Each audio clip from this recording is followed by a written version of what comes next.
በስመ አብ ወወልድ ወመንፈስ ቅዱስ አሃዱ አምላክ አሜን።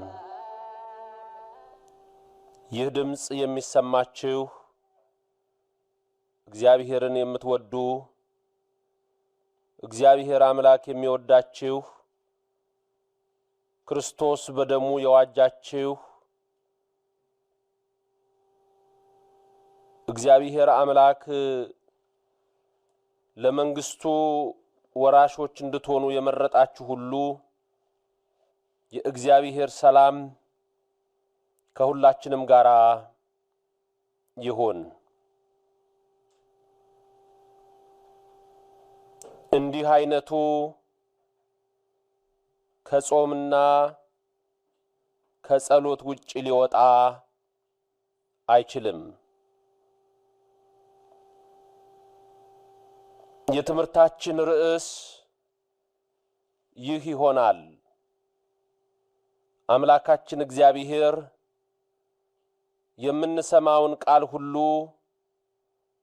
ይባርክልን፣ ሰምተንም እንድንፈጽመውና እንድንሰራው ደግሞ ኃይልና ብርታቱን ለሁላችንም ያድለን።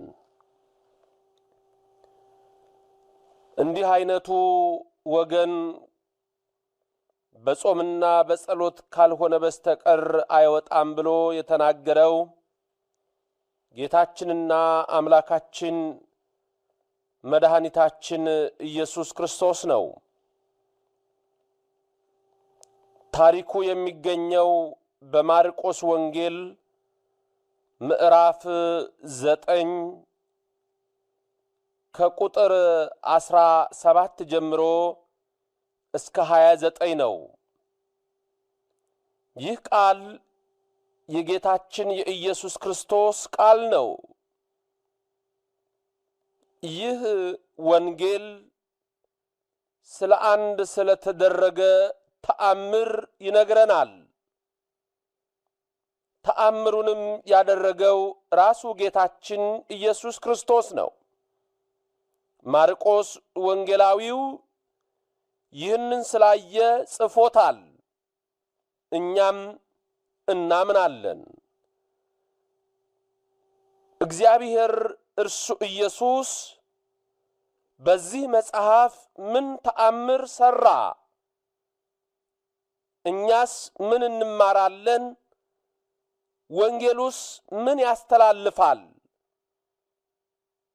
ከቲያጥሮን ከተማ የነበረች ያችን ቀይ ሐር ሻጭ ልድያ የተባለች ሴት መንፈስ ቅዱስ ልቡናዋን የጳውሎስን ቃል ትሰማ ዘንድ ከፈተ ይላልና እኔና እናንተንም አሁን ኃያሉ አምላክ እግዚአብሔር የምንሰማውን ቃል ሁሉ እነሆ በልባችን እንዲጽፍም ለእኛም ማስተዋሉ እንዲሰጠን ፍቃዱ ይሁን።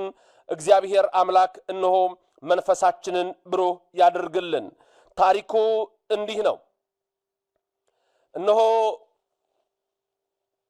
ጌታችን ኢየሱስ ክርስቶስ በሚያስተምርበት በዚያ ዘመን የሆነ ነው።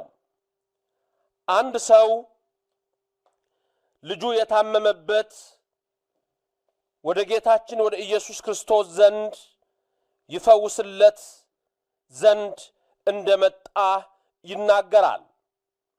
ይህ ሰው ልጁ ይሰቃይበታል። ልጁ የሚሰቃየው በአጋንንት ደዌ ተይዞ ነው።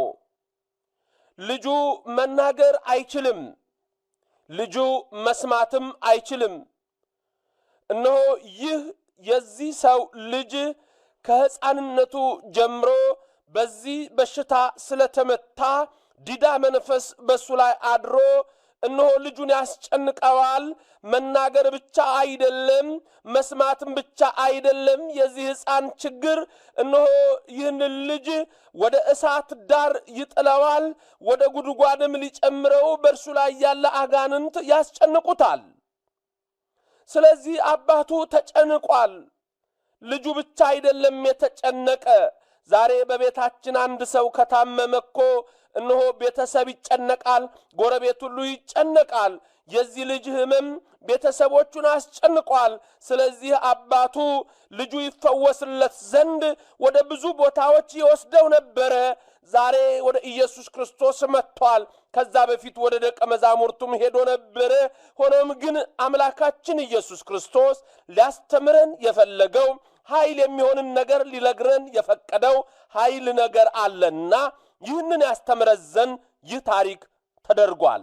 አዎ የልጁ አባት ወደ መድኃኒታችን ወደ ኢየሱስ ክርስቶስ መጣ።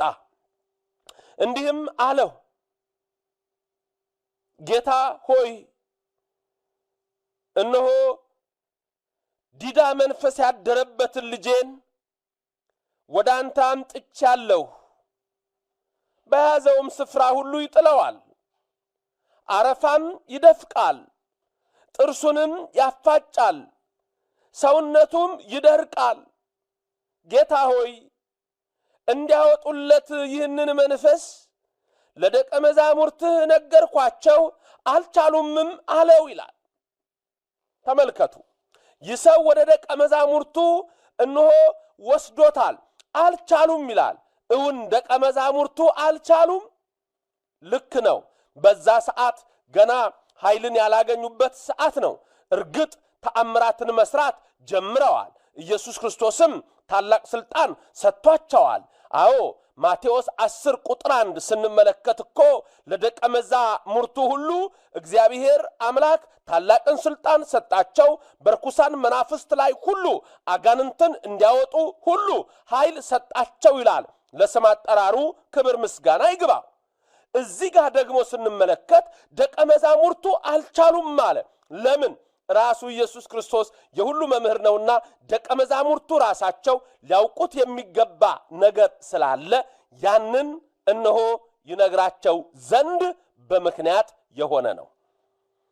ልክ ነው። ይህ ልጅ ጥርሱን ያፋጫል፣ ይጥለዋል፣ አረፋ ይደፍቃል፣ ሰውነቱ ይደርቃል፣ እስከ ሞት ያደርሰዋል። ወደ እሳት ይጥለዋል፣ ወደ ተለያየ ቦታ ይጥለዋል። ተጨንቋል። ልጁ ተጨንቋል፣ አባቱ ተጨንቋል። ስለዚህ ወደ ጌታ መጣና እባክህ አለው። አሁን ይህ ሰው ሲመጣ ራሱ ገና ትንሽ የጥርጥር መንፈስ ይዞታል። ወደ ደቀ መዛሙርቱ አመጣሁት፣ አልቻሉም አለ። ኢየሱስ ክርስቶስ እንዲህ የሚል መልስን ተናገረ። የማታምን ትውልድ ሆይ እስከ መቼ ከእናንተ ጋር እኖራለሁ? እስከ መቼ ስታገሳችኋለሁ? ወደ እኔ አምጡት አላቸው። ወደ እርሱም አመጡት። የማታምን ትውልድ ሆይ አለ ኢየሱስ። ምንድነው ማመን ያለብን? ዛሬ ኢየሱስ ክርስቶስን እናምናለን የምንል ሰዎች፣ አምላካችን ነው ብለን እናምናለን የምንል ሰዎች፣ በእሱ እንመራለን ብለን የምንል ሰዎች ምንድነው የማታምን ትውልድ ሆይ ብሎ ኢየሱስ ክርስቶስ የተናገረው? ኢየሱስ ክርስቶስ እነሆ እዚህ ጋር ያስቀመጠልን እስከ መቼ እታገሳችኋለሁ ያለው ምንድነው? ለምን ይህን ልጅ መፈወስ ይቻላል? እንዴት መፈወስ ይቻላል? ስለዚህ ክርስቶስ የሚያስተላልፍልን መልእክት አለው። ተመልከቱ። ወደ እኔ አምጡት አለ። አመጡት። ከዛ በኋላ ኢየሱስ ክርስቶስ ወደ እርሱ ባመጡት ጊዜ ያ ልጅ እርኩስ መንፈስም ያደረበት ኢየሱስን ባየ ጊዜ ወዲያውኑ አንፈራገጠው፣ ወደ ምድርም ወድቆ አረፋ እየደፈቀ ተንፈራፈረ ይላል። ለምን? በአምላካችን በኢየሱስ ክርስቶስ ፊት አጋንንት ሊቆሙ አይችሉም። ዛሬ እንኳን በሱ ፊት በቅዱሳኑ ፊት መቆም አይችሉም። አጋንንት ይጨነቃሉ፣ አጋንንት ይታወካሉ። የክርስቶስ ቃል በሚነገርበት ጊዜ፣ የወንጌል ቃል በሚነገርበት ጊዜ አጋንንቱ ይንፈራፈራሉ፣ ይጮሃሉ። አዎ ዛሬ በጸበል የአጋንንትን ጩኸት እናያለን። ዛሬ በመስቀል የአጋንንትን መታወክ እናያለን። ዛሬ በየገዳማቱ አጋንንቱ ይጨነቃሉ። ለምን? እግዚአብሔር በቅዱሳኑ እግዚአብሔር በሰጣቸው ስልጣን ሰዎች አጋንንቱን ያስጨንቁታል። ስለዚህ ነው በኢየሱስ ክርስቶስ ፊት ይህ ጋኔን ተጨነቀ፣ አንፈራገጠው፣ ወደቀ፣ አረፋ ደፈቀ፣ ተንፈራገጠ ይላል። ኢየሱስም አባቱን እንዲህ አለው፣ ይህ ከያዘው ስንት ዘመን ነው ብሎ ጠየቀው። እርሱም ከሕፃንነቱ ጀምሮ ነው አለ። ተመልከቱ ኢየሱስ ክርስቶስ የጠየቀው ስለማያውቅ ነው ምን ይመስላችኋል አይደለም ይህንን ለብዙ ዘመናት ይህን ሕፃን ሲያንገላታው የነበረውን ህመም እንዴት አድርጎ ኢየሱስ ክርስቶስ ሰዎች ከህመማቸው መዳን የሌሎችንም ህመም ማስወገድ የሚችሉበትን መንገድ ሊነግራቸው ነው ያጭር ጊዜ ህመም ብቻ አይደለም የሚፈወሰው የአንድ ዓመት ህመም ብቻ አይደለም የሚፈወሰው ወደ ክርስቶስ ስንመጣ በዮሐንስ ወንጌል ምዕራፍ 5 ከቁጥር 1 ጀምሮ ስናይ ከ38 ዓመት ጀምሮ ያ የታመመው በቤተ ሳይዳ የጸበሉ ስፍራ ዳርቻ ተኝቶ የነበረውን መጻጉዕን እንመለከታለን ክርስቶስ ይፈውሳል ያንድ ቀንን የሳምንትን የሁለት ቀንን ብቻ አይደለም ለዘመናት የነበረ ስቃይህን ያርቃል ለዘመናት የነበረ ሸክምሽን ያስወግዳል እርሱ ሁሉን ይመለከታል ለዚህ እኮ ነው በማቴዎስ 11:28 ላይ እናንተ ሸክም የከበዳችሁ ወደኔ ኑ እኔ ሸክማችሁን አሳርፋለሁ ከእኔ ተማሩ እኔ በልቤ ትሑት የዋህ ነኝና ይላል የሁላችንን ሸክም ማስወገድ ይችላል ለኔና ለናንተ እንደ ተራራ የሆነውን እሱ በጣቱ ይንደዋል እነዛ ሴቶች ወደ መቃብሩ ስፍራ ሲሄዱ በማርቆስ ወንጌል ምዕራፍ 16 ቁጥር 3 እንደተጻፈ እነሆ አንድ ሸክም ነበራቸው ድንጋዩን ከእነሆ ማን ያንከባልልናል ይሉ ነበር ወደ መቃብሩ ስፍራ ሲሄዱ ግን የእግዚአብሔር መልአክ ወርዶ በድንጋዩ ላይ ተቀምጦ ነበር ይላል ስለዚህ አሁን እነሆ እዚህ ጋር የምንማረው ክርስቶስ ይህንን የልጁን አባት ሲጠይቀው እነሆ አለማወቅ ሆኖ አይደለም ኢየሱስ ክርስቶስ ይህንን የጠየቀበት ምክንያት ምንድነው ዛሬ እኛ ለዘመናት የከበደን ነገር እነሆ ከውስጣችን አውጥተን ልንጥል ወይም ደግሞ ሸክማችንን ላሳርፍ ወይም ደዌያችንን ልንፈወስ የምንችልበትን ነገር ሲነግረን ነው ምን ያህል ጊዜ ሆነው አለው አባቱም መለሰ ጌታ ሆይ ከሕፃንነቱ ጀምሮ ነው ብዙ ጊዜም ሊያጠፋው ወደ እሳትም ወደ ውሃም ጣለው ቢቻል ግን እዘንልን እርዳን አለው ተመልከቱ የዚህ ሰው መልስ ቢቻልህ እዘንልን እርዳን አለው ይላል አያችሁ ገና የክርስቶስን ኃይል አላወቀም ሰውየውም ገና አልተረዳም ምክንያቱም ወደ ደቀ መዛሙርቱ ወስዶታል ደቀ መዛሙርቱም አልቻሉም ስለዚህ የሰው በጥርጥር መንፈስ መጥቷል ግን በጥርጥር መንፈስም ብቻ ሳይሆን ከጭንቀትም የመጣ ንግግር ነው ቢቻልህ እርዳን እዘንልን እርዳን አለው ምክንያቱም ልጁም ተጨንቋል እሱም ተጨንቋል ቤተሰቡ ተጨንቋል የልጁ ፈውስ የቤተሰብ ፈውስ ነው የልጁ ድህነት የነሱ ሁሉ ድህነት ነው ስለዚህ ቢቻልህ እርዳን አለው ዛሬ ብዙ ሰዎች ክርስቶስን በስጋ ሲያዩት እኮ ወደ ተለያየ ትርጉም ሄደው ይሳሳታሉ አምላክ እንደሆነ እኮ ያልተረዱ ብዙዎች አሉ በአዳም ስጋ ሲመለከቱት እኮ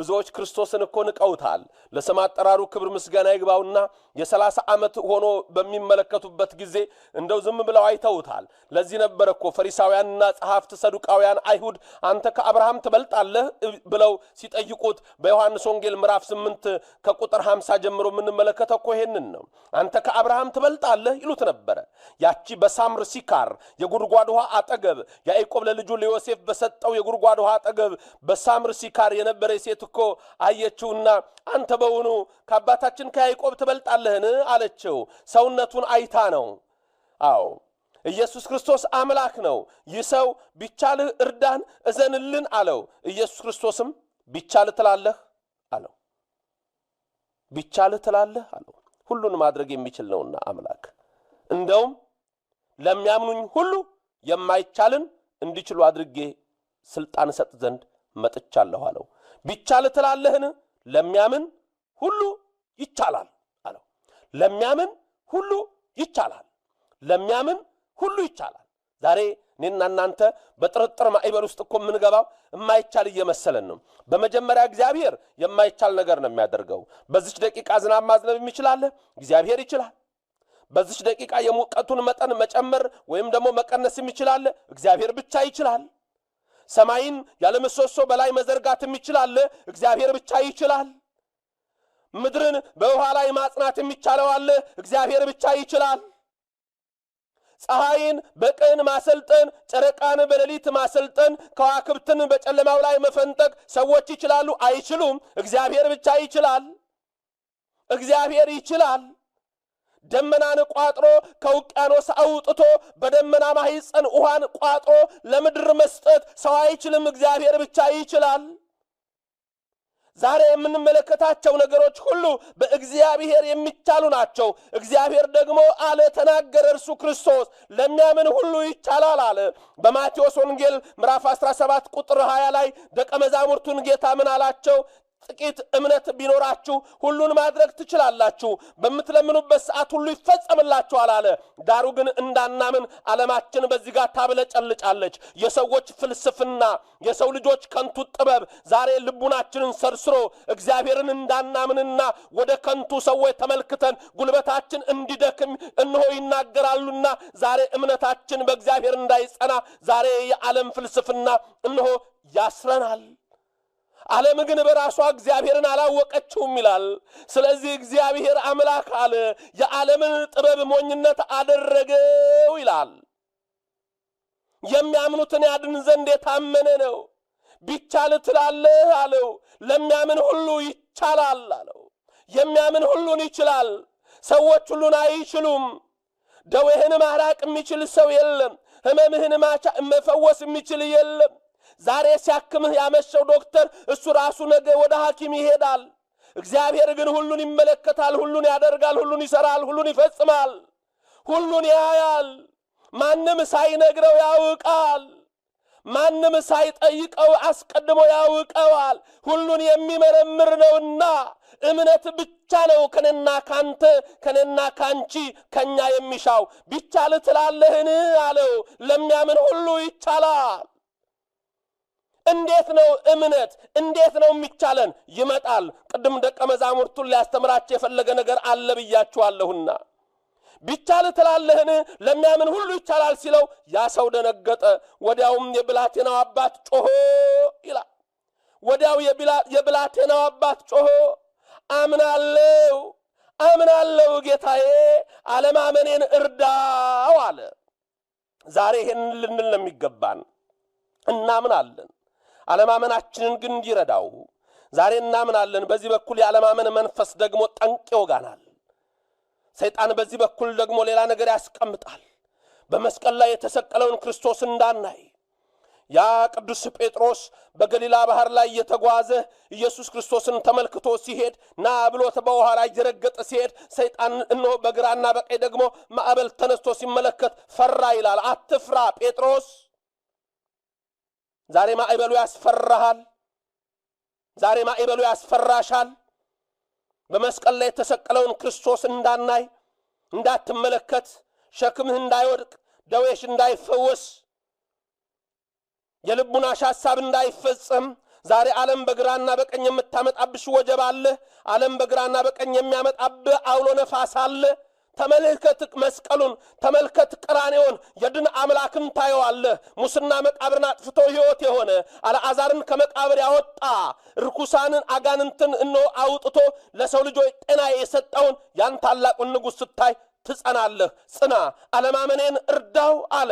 ዛሬም አለማመናችንን ይርዳው። አለማመን ጠንቅ ነው። ዛሬ ብዙዎችን ከክርስቶስ ያራቃቸው። ማመን ግን ያድናል። ማመን ደግሞ የሚፈጸምበት መንገድ አለ። እሱን ነው ዛሬ ክርስቶስ በዚህ ተአምር ውስጥ የሚነግረን። የብላቴናው አባት ጮሆ አምናለሁ ጌታ ሆይ አለማመኔን እርዳው አለ። ኢየሱስም ሕዝቡ እንደገና ሲራወጥ አይቶ ርኩሱን መንፈስ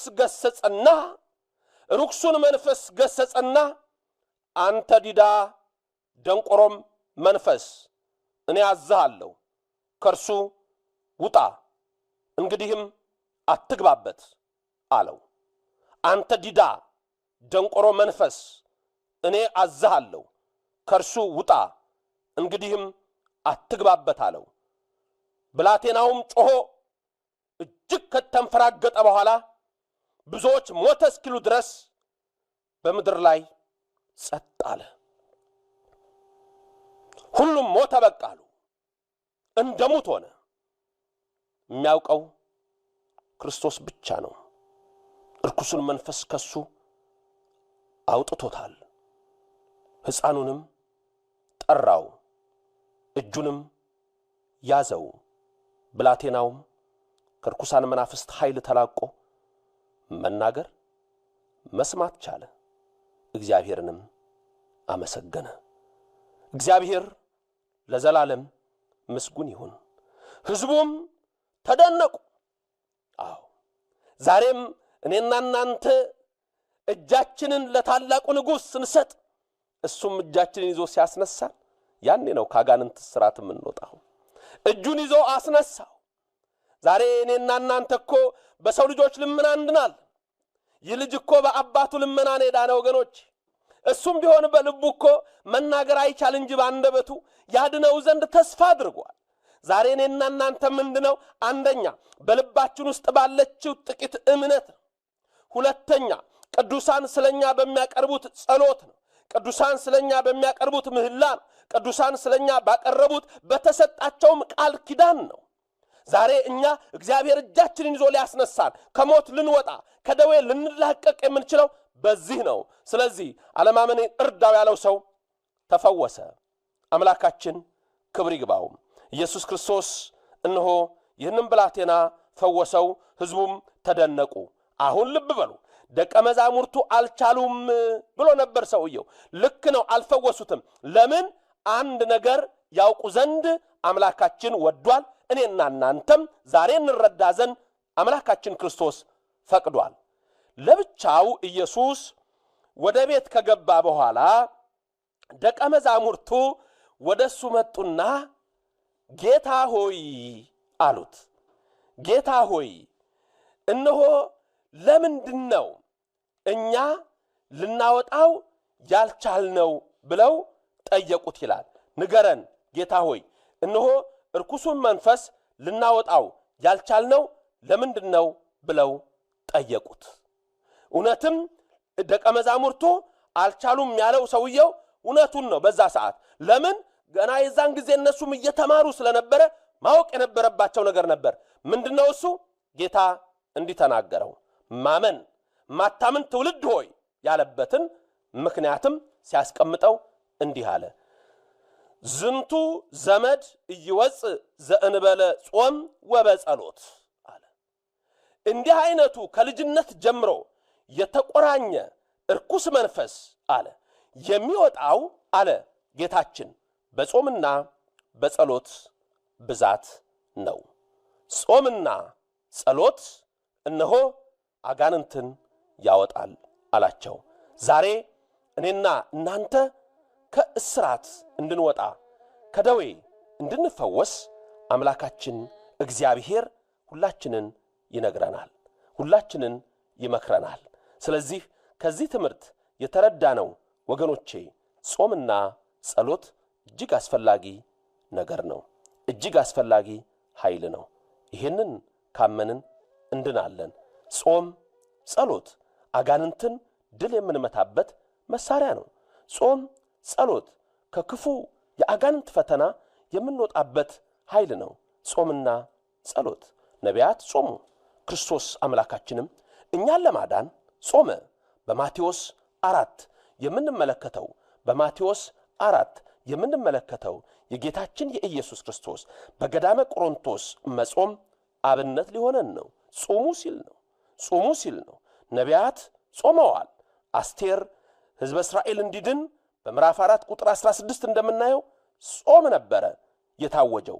ዳንኤል ከአናብስት አፍ ያዳነው፣ ዳንኤል ከዳሪዮስ እነሆ ያ ትእዛዝ ቁጣ የወጣው የከለዳውያንንም ጠንቋዎች ያሳፈረው በጾም ነበረ። ትንቢተ ዳንኤል ምዕራፍ 10 ቁጥር 3 ሙሴ ከእግዚአብሔር የሆነውን ሕግ ጽላት ሊቀበል የቻለው 40 ቀንና 40 ሌሊት በመጾሙ ነው። ዘዳግም 9:9 እግዚአብሔር እስራኤላውያን ሁሉ ለኃጢአት ማስተስሪያ ከበደል እንዲርቁ ይጾሙ ዘንድ አዟቸዋል። ዘሌዋውያን 16:29 እግዚአብሔር እርሱ የሰው ልጆች ሁሉ በጾም ፈውስን እንዲያገኙ አዟልና። ጾም ከምግብ መከልከል፣ ጾም ከጥሉላት ምግቦች መከልከል፣ ጾም ከሐሜትና ከክፋት መከልከል፣ የተጨነቁትን መርዳት። ኢሳይያስ 58:1-12 ሐዋርያት በሕይወታቸው ሁሉ እነሆ ይጾሙ ነበረ። አንድ ሰው እንኳ ለመምረጥ ሁል ጊዜ በጾም ነበር። የሐዋርያት ሥራ 13:2 ጾም የአጋንንትን ኃይል ድል የምንመታበት መሳሪያ፣ ነፍሳችን እሱን አውቃ እንድትኖር የአጋንንትንም መንፈስ እንርቅ ዘንድ እሱም ከኛ ይሸሽ ዘንድ ጾምና ጸሎት መሳሪያ ነው። ወገኖቼ ከጾምን ከአጋንንት እስራት ነፃ እንወጣለን። ካልጾምን ግን የአጋንንት ማደሪያ እንሆናለን። ከዚህ ይሰውረን፣ አለማመናችንንም ይርዳው። ነፍሳችን እሱን አምና እንድትኖርም በቅድስናው ከሁላችን ይሁን። ድንግል እመቤታችን በረድኤት ከኛ ትሁን። ያስተማረን አምላካችን ለዘላለሙ ምስጉን ይሁን። ክብር ምስጋና ለሱ አሜን።